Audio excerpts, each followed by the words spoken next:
Hi, in this video I'm going to set up AuthLite in a new domain and show how to configure it to secure your admin and also non-admin users. Along the way, we'll show a couple of scenarios that you'll run into and how to troubleshoot them. Please also feel free to request support from our contact page if you encounter anything that's different from what I'm describing here in a way that's confusing. We are happy to help. So first, we must install AuthLite on the domain controllers. I'll download from the AuthLite downloads page this main installer. Here I've already copied it to the domain controllers, and we'll proceed to the first one. It downloads as an executable, and there's also an MSI available on the site. The executable is really just a wrapper for the MSI, but the point of that is, if you see here, we can't just launch the MSI naively on domain controllers. It needs to be launched with UAC permissions, and so the setup executable is just a wrapper for that MSI, which allows us to launch it as admin directly.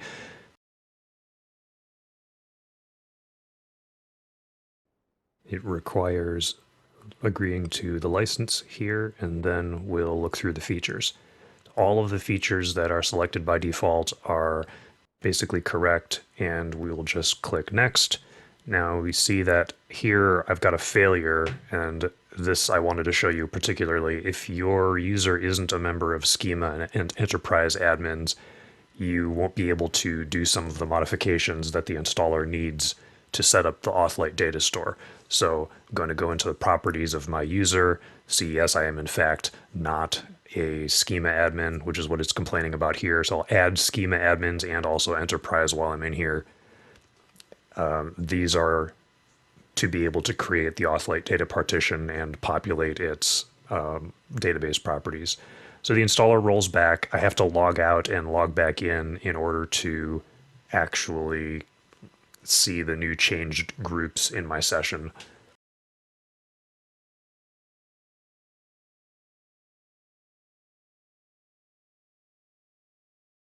So we'll run that installer again, same process as before.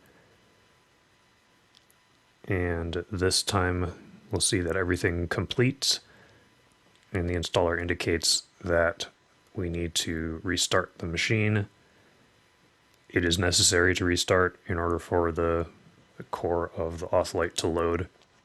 So you'll need to do this install at a time when you are okay with rebooting DCs one at a time.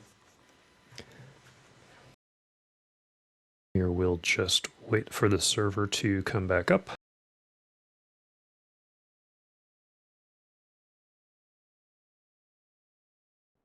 And log in again.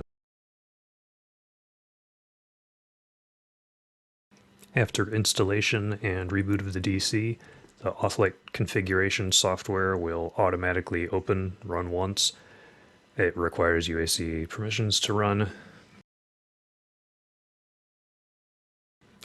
And it should start up and look about like this, showing your domain's short name and license mode none, assuming this is a new install. So next, what we need to do is install it on all of the other DCs. Here in my lab I have 2. It is required to have AuthLite on every DC, not just one of them or some subset of them. It's because the authentication requests of your users and devices will go to all of the different DCs by an algorithm we can't control. So all of the DCs have to be able to understand AuthLite in order for that operation to work. So I'm going to run the same install program here on the second DC as the first one. I know the schema elements are already correct because that only needs to get set once, so it would be possible to run this without schema admins just being a domain and enterprise admin. We're seeing another issue here which can occur when you install into DCs that haven't completely replicated between each other yet. The fact that the first one has AuthLite and the second one doesn't quite understand what's going on yet, so you can attempt a replication manually between the one you installed and the current one. I'm just going to replicate these back and forth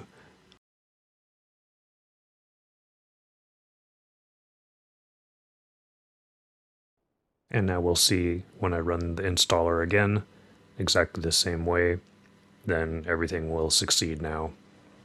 If you encounter errors at this point of your installer that don't automatically heal by replication, then you can ask for assistance. Here, it worked and I have to restart this DC. So that one is rebooting. I'll go back to the first one and we'll proceed with our configuration. And we'll see here that it says current license is none because I don't have a previous installation here to go off of. So it wants us to go to authLite.com/license. You can do this from your workstation. You don't have to try to go to it from the domain controller. It's going to ask you to respond to an email. Here you put your email address in and then click next, and it will give you a link to click on to log in to the license portal.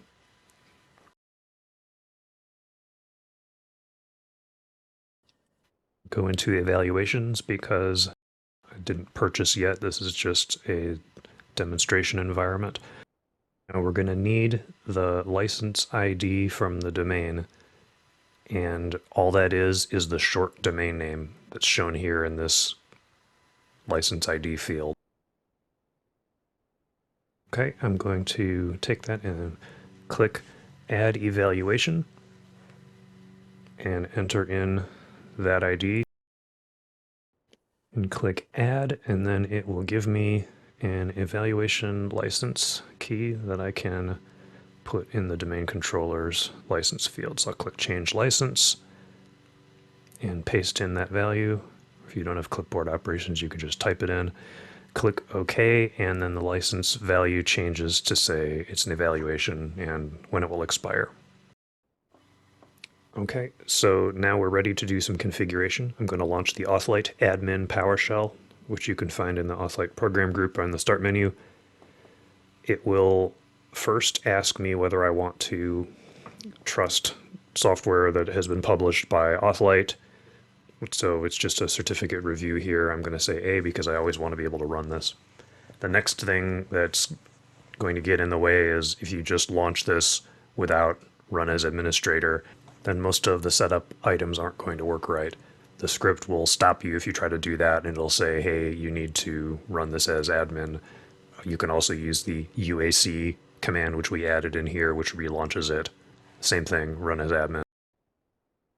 The first command we're going to run does a big chunk of the work. It's do default setup, separated by dashes here. You can use tab completion. First thing it's going to do is check to see if all of the DCs have replicas, which would mean that AuthLite is installed on them. We see here that it thinks the second one doesn't have a replica, but it's just because the knowledge of that install hasn't re-replicated back to this first DC yet. I'm just going to run ntdsutil here just to demonstrate that the partition actually is going to be set on the second DC.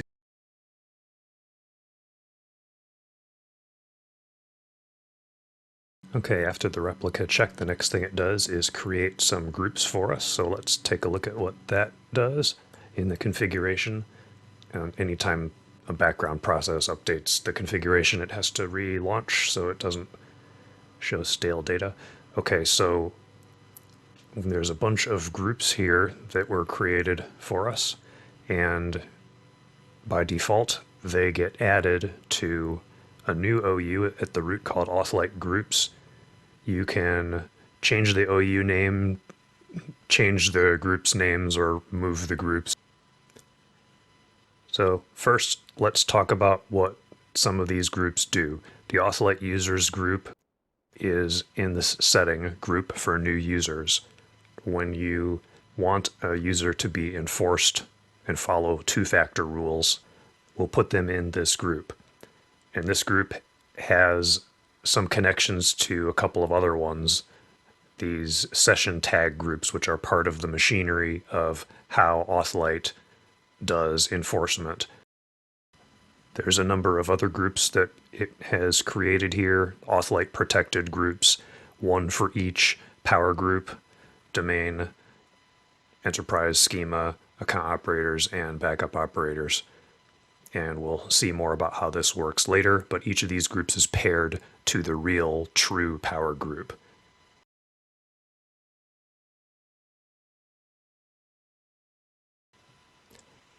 Next, the script has turned on OATH soft tokens with a 6-character length. In your environment, if you see a warning about computer or username collisions, then that means there is an overlap between the way you name your objects and some assumptions about how AuthLite parses soft token one-time passcodes. So if you see those warnings, then it means that those objects either need to be renamed or removed, or else AuthLite won't be able to use OATH tokens. If you see that, you can ask for help at this point if it's at all confusing what to do. Let's see what is next. The RDP replay window creation. So let's see what that setting looks like and what that means. So under replay windows, we have an item called RDP for 20 seconds. And we look at that. We see it has, these are all of the subnets that I have in my lab, which is really just the one. And then loop back because DCs authenticate to themselves. But what is this for is a little bit of an involved topic. So remote desktop uses 2 authentications in a row, and that can cause issues for one-time passcode. So the first authentication is this one that you see here between the workstation running the RDP client and the RDP server. The second authentication that happens is usually invisible, and that's the interactive logon session, and it passes the same credentials as the first time, which would ordinarily be a problem for a one-time passcode authentication system. So we give it a little help with this replay window. It just says it's okay to use the same authentication more than once across these IP ranges for up to 20 seconds.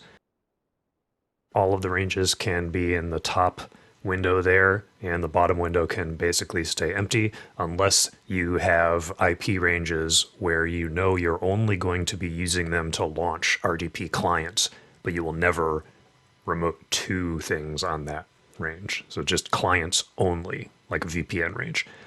The top list can be things that you're going to target with RDP, and they can also be clients as well. Also note that I've got the loopback IP 127.0.0.1. You have to have that in there because domain controllers see themselves over their own loopback address and it won't work right otherwise. 20 seconds is probably long enough unless you have extremely slow connections that take more time between OK and the welcome screen than 20 seconds. This set of IPs that you see here is populated by the PowerShell script looking in your subnets list. If you have subnets that are not in this list, they won't be in there, and you may need to add them to the replay window. If you add new subnets, they won't automatically be added to the replay window, so you get the idea. You have to sort of know that this is here. Otherwise, you'll see strange errors with remote desktop where it seems like your credentials don't work, or you have to enter them more than once. Okay, next up is probably the most important topic of how AuthLite works with enforcement, and that is about group policy. The PowerShell is going to do some careful additions and manipulations to group policy, which I'll explain in detail here. If you see any red errors about things not being able to save or import or restore, everything should fail safe, but it will be a good point to ask for help. In addition to printing out this list, that green list you saw there, we actually save the result of the group policy analysis to a file called grouppolicy.txt here, because sometimes that can be an extremely long list and it might go past the buffer of the command line, or you may want to have it as a reference. But let's look at group policy management and take a careful look at what AuthLite is doing here and how it works and how it preserves your existing group policies intentions and when you might have to do a little bit of additional help. Okay, so we see that we have a policy created by AuthLite at the root. you can change the name of this, but here is called by default that it's a computer policy, and its job is to prevent AuthLite users from doing one-factor logons. We put it at the root so that it will apply to all computers by default, assuming that there's no inherent blocks, which we'll talk about more later. And the way it works is to tell each computer in its user rights assignment section, if you see a user in the AuthLite security group and they logged on without two-factor, then we are going to deny that logon, no matter what kind it is, network, locally, etc. This only affects AuthLite users. Everybody not in the AuthLite group is the same as before. Now, in the domain controllers OU, you see there is another policy we added, which says it is to allow network access by one-factor AuthLite users and that it is an override to the deny. This doesn't mean that we're not securing the domain controllers. We just have to do it a little bit differently. So let's do a group policy modeling of what happens in the domain controllers OU now that we have the policy at the root and then this override policy. So back to the same section under security settings, user rights assignment. You see that 4 of the denies are inheriting from our root policy, but then there's one deny access to this computer from the network, which is being overridden by our policy defined in the DCOU. And that setting is blank, so it says it is okay for one-factor AuthLite users to communicate to the DC over the network. For domain controllers, they're designed to operate this way. There's group policy and password changes, sysvol access, things that have to work with one-factor authentication, even for AuthLite users. So we need this to be this way, but if we just stopped at this point and left it, we would have a problem of the opposite kind, which is that an attacker possessing a domain admin's password, even an AuthLite domain admin, could connect into here and do damage over the network. We're going to fix that just using a different strategy that we'll see later. So this is okay for the DCs. It's not going to be a security issue once we're all done. Okay, next let's talk about policies that are already pre-existing policies in your domain that are using some of these same settings, these deny settings under user rights assignment. This policy was designed to block the guests group from logging in, but you see now it also has AuthLite one-factor session tag.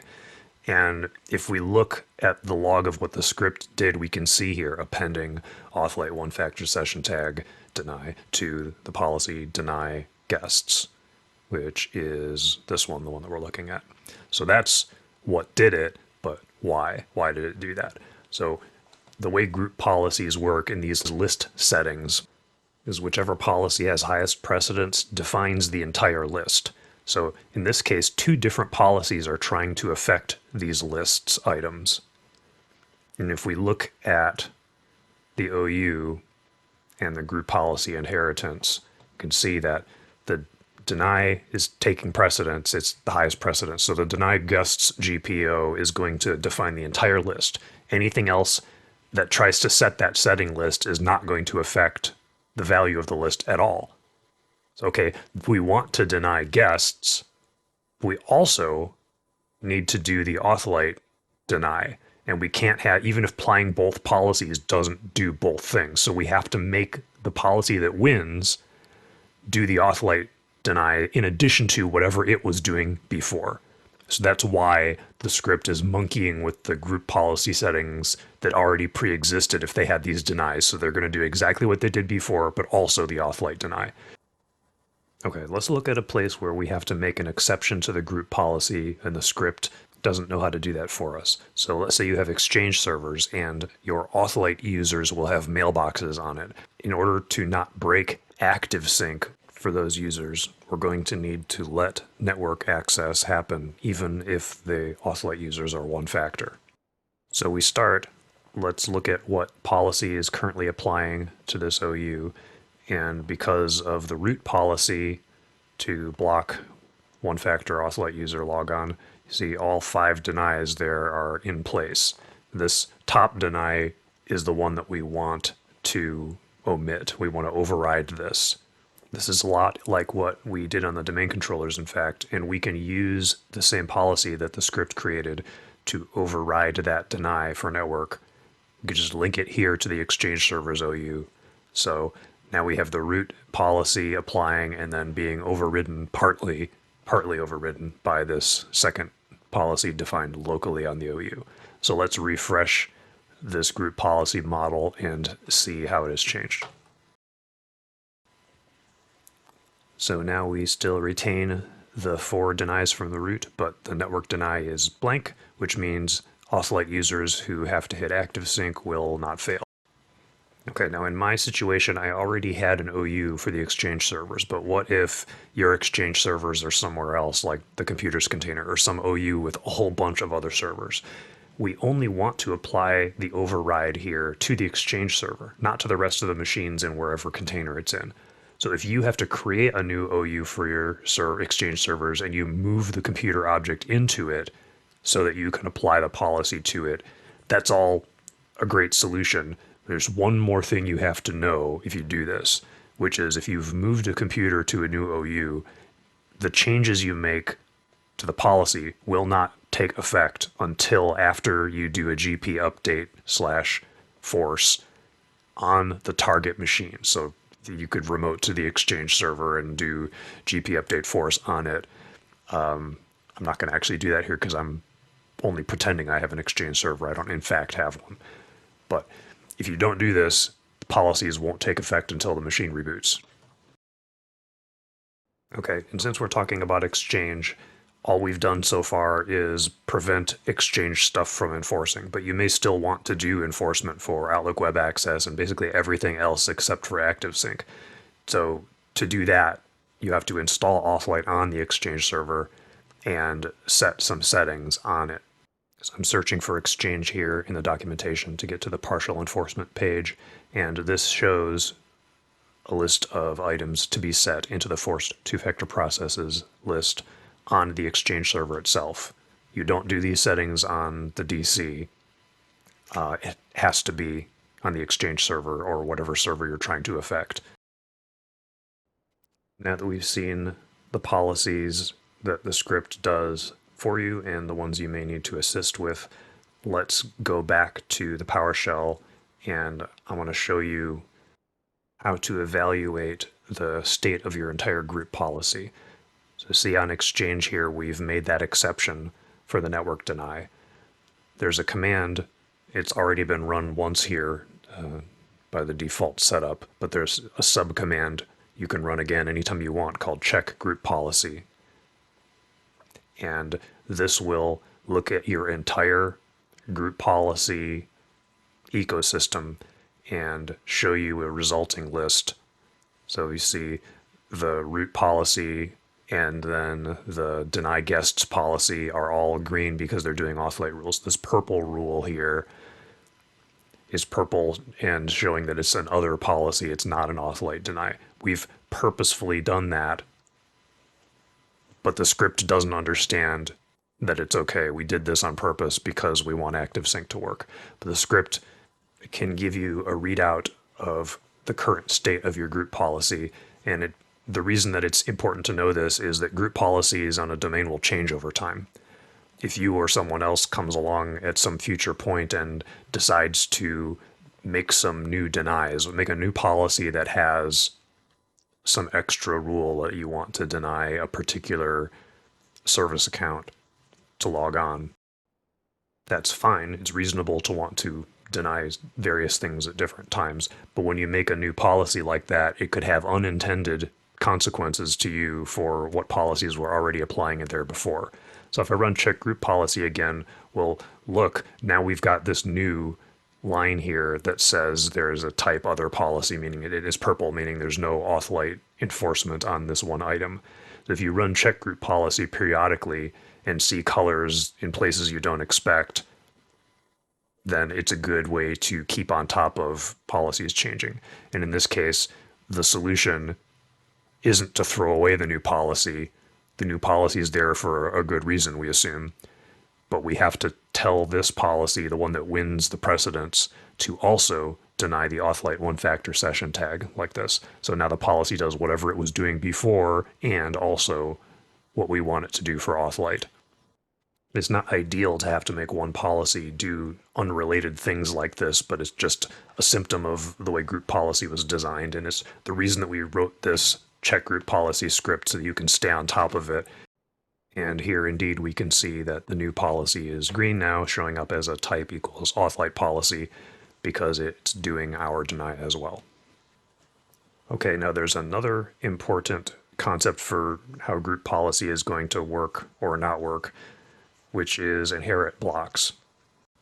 Any OUs you had which blocked inheritance and were there at the time of the initial default setup will have already been noticed by the script and taken care of. But you could make new OUs or do new inherit blocks later. So running check group policy, if you see a blue OU with inherit blocks and the yellow warning, there's no denies here, or some type of deny other than AuthLite, then this needs to be addressed so that there's not a hole in the enforcement to the AuthLite users. We can do this by linking the same policy which would have come from the root, linking it directly here, the block, computer block logon by AuthLite one-factor session tag. And now that whole yellow section is gone again because it's swept back into the normal enforcement regime. Now it's finally time to start looking at our admin users. We'll start with this really useful script which I recommend everyone run, even if you think you know who your administrators and their groups are, called print users in power groups. This will spider all of the power groups in the domain, starting from the root built-in administrators and including domain admins and other kinds of admins that are linked to power. We also save a copy of this in the user's home directory in case it's very tall and goes off of the end of the buffer, or you just want to have a record of it. Look through this readout for surprise groups that you weren't expecting to be nested into admin groups. Look for specific users who you didn't know were in the built-in administrators group or the domain admins group. The advice in these groups is generally pretty good for a starting point. For example, service accounts. There's no way to two-factor a service because it has to be able to start itself with whatever material's on the machine. So you can run them as a lower privilege ideally, or use group managed service accounts. Restricting the logon type using group policy will harken back to what we just finished talking about a bunch with group policy and the deny items. You can use that. Just make sure you don't wreck your AuthLite denies. Now this advice is very important here. The emergency break glass account. You need to keep one admin outside of AuthLite control. You may already have an account you use for break glass, and that's fine.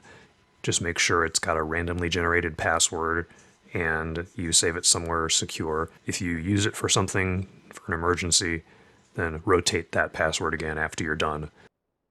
Now, to clarify or say this a different way, this emergency account needs to be a domain admin still so you can get in and fix things if there's a problem, and we need to not put it in any AuthLite groups. That's the whole point of this, is if something completely gets broken with AuthLite configuration, or even if it gets uninstalled, all of your AuthLite admins might be jammed up and unable to log in for who knows why. We need to have that break glass outside of AuthLite control still an admin. As long as you protect its randomly generated long secure password, then this shouldn't be a security issue. Don't use it for services too. Now if you have the built-in default administrator account, whether you've renamed it or not, if that's enabled, that is a good one to use for break glass because it can't be fully secured by AuthLite because I can't take it out of that built-in administrators group. And we'll see here in a few minutes why that's so important and how AuthLite addresses power groups. But first, let's enroll a user. So I'm going to do this my admin user, and I want to enroll it in AuthLite to be a two-factor user. There's several different ways to do this. First, I'll show you the self-service enrollment, which you can do from a workstation. In order to do that, I'll need to install AuthLite on this workstation.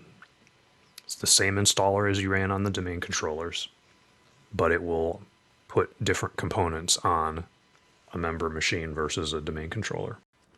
If you're going to use this as a management system, you can install the AuthLite Token Manager, which we'll see later. The shortcuts are usually fine. You can turn the AuthLite configuration on again if this is a management workstation, or if you need to install it on Exchange so that you can use the forced two-factor processes list, as we saw in the documentation earlier. The Enroll in AuthLite selection here is the self-service enrollment. It's a Windows program that will let the logged in user enroll themselves to be in the AuthLite group. That's the one we're going to test here. So once I've rebooted the machine, we will log in as the My Admin user and then proceed with enrollment.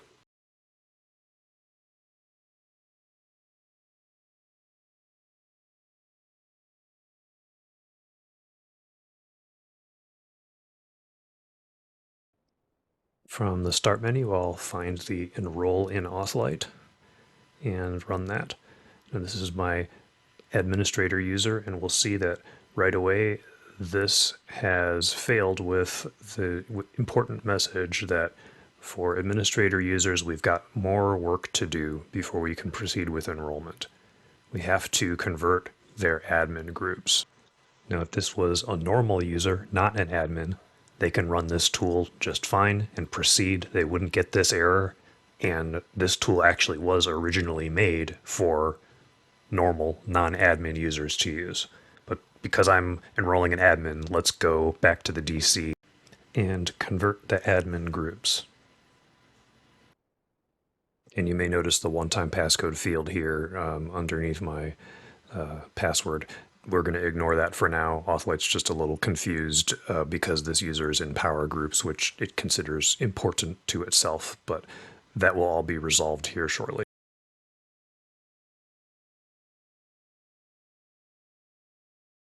So I'm going to run convert admin groups, which is another script we made, and give it the parameter of the username we want it to convert. Before I actually hit go on that, though, let's look at this user's groups as they stand. So domain admins, enterprise, and schema admins, it's a very powerful user, and that's the problem. We need to make sure that the user doesn't have power until they log on with two-factor. So the convert command does that. It changes it from being in domain admins to protected domain admins, from enterprise to AuthLite protected enterprise, schema to AuthLite protected schema admins. So the same user properties here that I just showed a minute ago, now it's all the protected groups. And there are no power groups remaining at rest. So how does this work? How does the user actually still get to be an admin then if they're not an admin? So these protected groups that we've made it for AuthLite are paired left to right here with the real power group that really gives power in the domain. So a user who is in one of these groups on the left and does a two-factor login will get the group on the right in their Kerberos ticket as we log them in. Remember, AuthLite is running on the domain controller, so we get to do things like decide what groups the user's Kerberos session should have.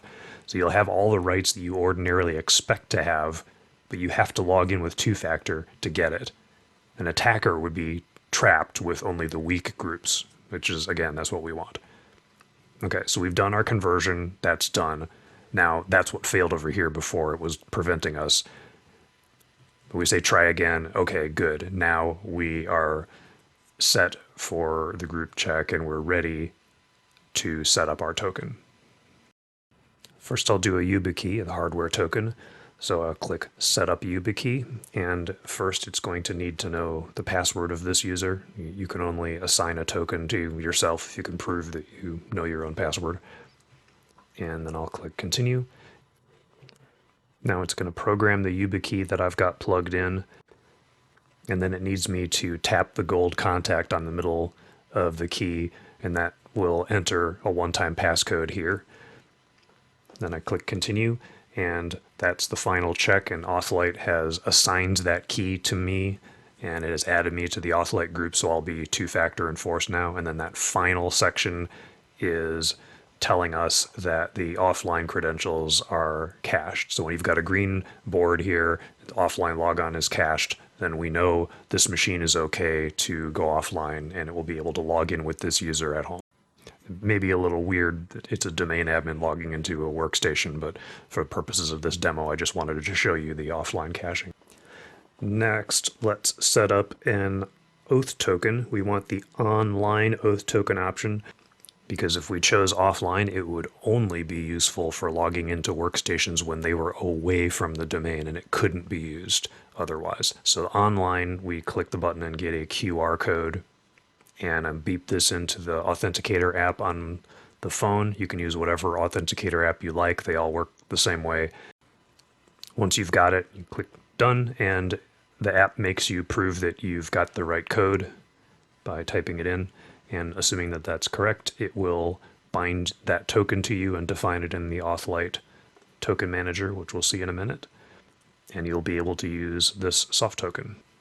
So we've provisioned a couple tokens for our user. Let's go back to the domain controller and take a look at what that looks like on the administrator side. So you can review tokens from the AuthLite Token Manager application. And this will show us that the MyAdmin user has both a YubiKey and also an online OATH token that are in the phone. You can use either one of those. Now, if you want to enroll an OATH token on behalf of somebody else, you can go here to set up an OATH token in the AuthLite Config app. Not the token manager, but the config app. All of the defaults on this screen are fine. I'm just going to add the username.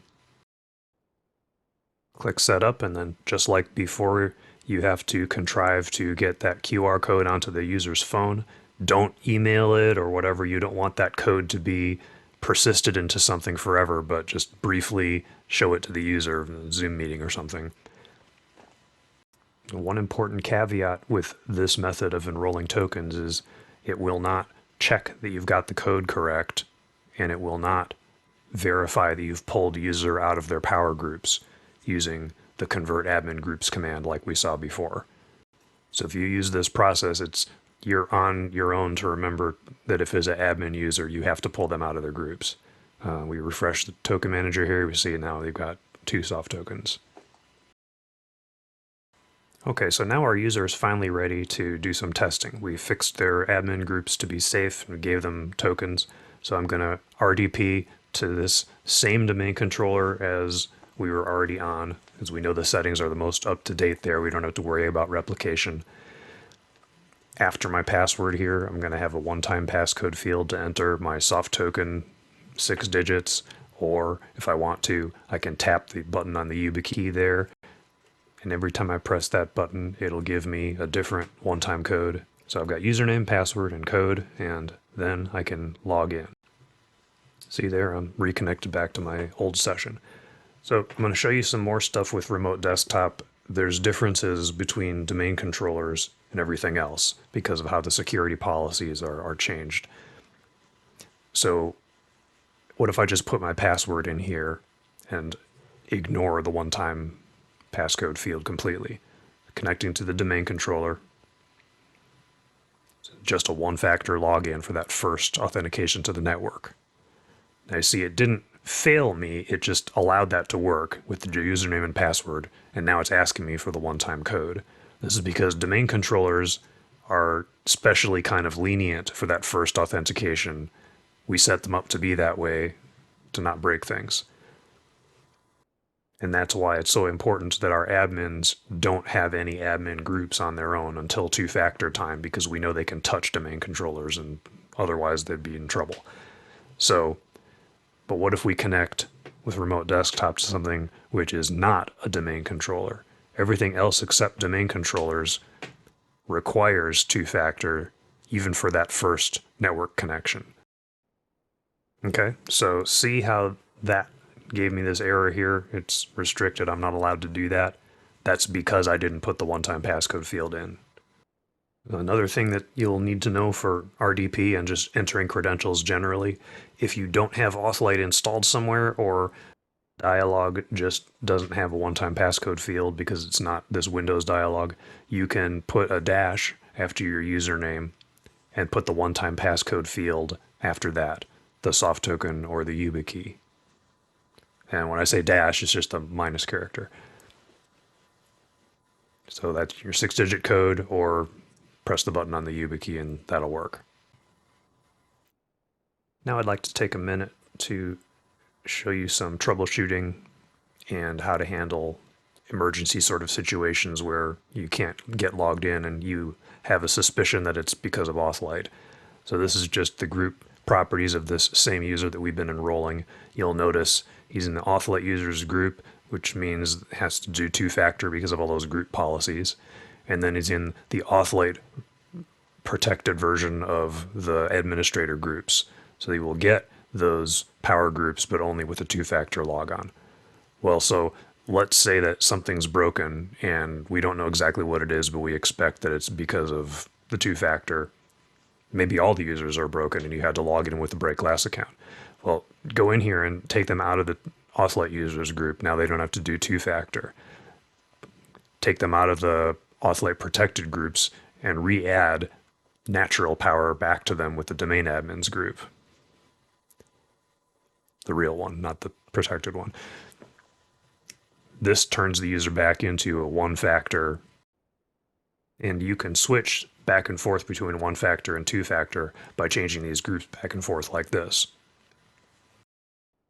I'm really emphasizing this, even though it might seem a little simple, but because this is what I want you to reach for when you're having trouble. There's a lot of other things you might be able to do that could change things, like changing group policies, turning them on and off, removing tokens, reassigning new ones, like repairing or removing the software or rebooting the machine. And all those things can have effects on what's going on, but they also change a lot about the situation. So the simplest thing to do is to change the groups, and that will alter the least amount of things. I think that's a good place to leave it for this quick start video. Thanks for watching, and if you need any assistance, please reach out on the support page.